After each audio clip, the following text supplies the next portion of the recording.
एका स्त्रीला कधीच कमी समजू नका.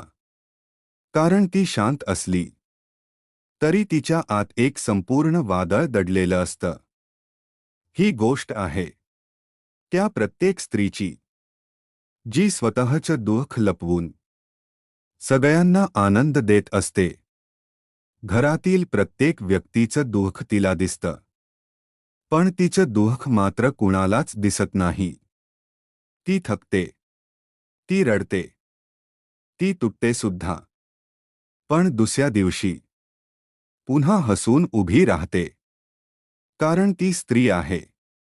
देवाने स्त्रीला फक्त हृदय दिलं नाही, तर सहन करण्याची शक्ती दिली.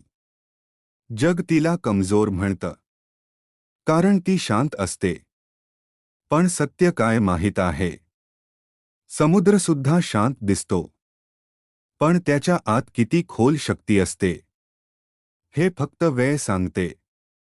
स्त्रीसुद्धा तशीच असते. ती स्वतः उपाशी राहील, पण आपल्या माणसांना कधी उपाशी झोपू देणार नाही. ती स्वतः रडेल, पण दुसऱ्यांच्या चेहऱ्यावर हसू आणेल.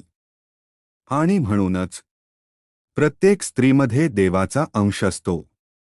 लोक तिच्या अश्रूंना कमजोरी समजतात, पण त्या अश्रूंमध्येच तिची खरी ताकद असते. कारण ज्या स्त्रीने आयुष्यभर सहन केलंय, तिला हरवणं इतका सोपं नसतं. वेळ वाईट येईल, लोक सोडून जातील, अपमान होईल, मन तुटेल, पण लक्षात ठेव, देव ज्या व्यक्तीला मजबूत बनवतो त्यालाच सर्वात कठीण परीक्षा देतो. आणि स्त्री देवाची सर्वात सुंदर आणि मजबूत निर्मिती आहे. तुझ्यात आईची माया आहे, देवीची शक्ती आहे, आणि संकटांशी लढण्याची हिंमत आहे. म्हणून स्वतःला कधी कमी समजू नकोस.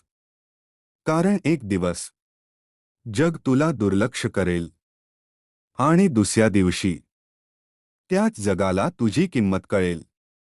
स्त्री फक्त एक व्यक्ती नसते, ती एक भावना असते. ती घराचा आधार असते आणि देवाच्या शक्तीचे जिवंत रूप असते.